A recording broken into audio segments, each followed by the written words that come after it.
Hi everyone!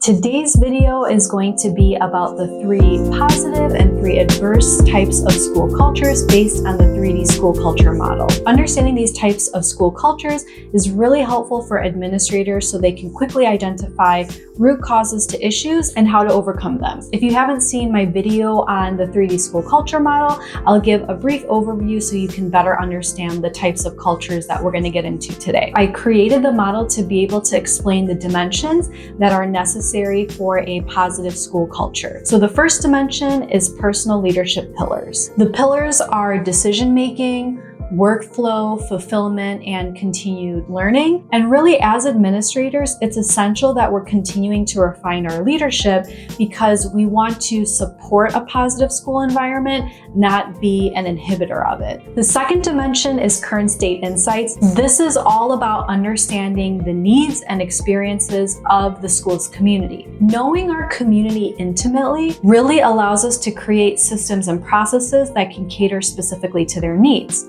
So that leads us to the third dimension, which is effective systems and processes.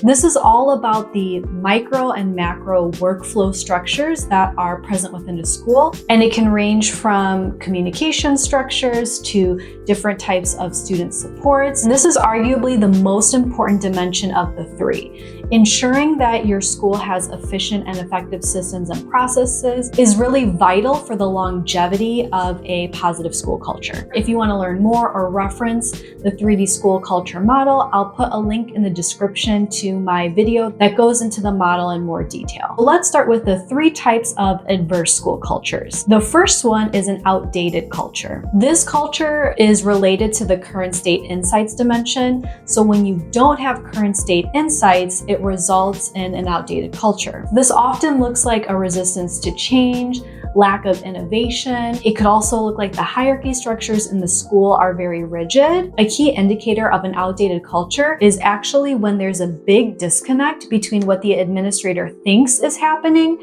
versus what the community is actually experiencing. The next type of culture is a burnout culture, and this is related to the effective systems and processes dimension. So when there aren't effective systems and processes in place, this can really lead out to a burnout culture. And just as that dimension is the most important when looking at the 3D school culture model, burnout culture is the most severe culture of the 3 that we'll talk about today. With burnout culture, you'll often see a reduction in productivity, you'll see a lack of enthusiasm, there's high dependence on administrators and leadership. Alternatively, staff members may feel isolated from each other, and oftentimes there's low morale and a lot of resistance towards any initiative. The final type of adverse culture is a suppressed culture, and this is connected to the personal leadership pillars dimension. This type of culture comes up when the leader has no or very minimal knowledge of their impact on the school culture. There's often a perceived lack of support from leadership. There might be a lot of confusing and conflicting decisions, and oftentimes there's poor collaboration amongst department or grade levels. For example, if leadership is not receptive to staff feedback and new ideas, this can lead to a suppressed environment where staff aren't comfortable to share any insights. This leads to a lack of inclusion, and they often feel undervalued and unheard. So now let's talk about the 3 types of positive school cultures. The first one is a dynamic school culture. This one is connected to the current state insights dimension. And when you have current state insights, you can really customize the culture to be responsive to the needs of the community. Dynamic cultures are crucial because they adapt to the changes that are ever present in any community. The next type of positive culture is a sustainable culture, and this is connected to the effective systems and processes dimension. So a sustainable culture really ensures that the school's operations and knowledge aren't dependent on one person. Oftentimes, the cultures that aren't sustainable are very dependent on one person in leadership or maybe a team, and once that person leaves, the whole structure falls apart. So a sustainable culture really works on being able to create stability across the community and ensures that it's not dependent on one person. The last positive culture is an empowered culture. This is connected to the personal leadership pillars dimension, and it really ensures that everyone feels confident in making decisions.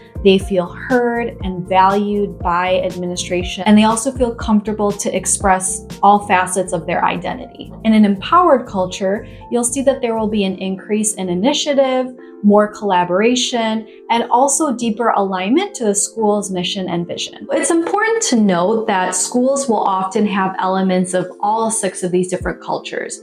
It also will fluctuate back and forth on each of the different spectrums. And really, as leaders, our focus is to use these types as a filter to be able to identify the root cause of problems sooner and then be able to come up with a solution faster as well. The best way to use this information is when you do get feedback, think about which culture that feedback connects to.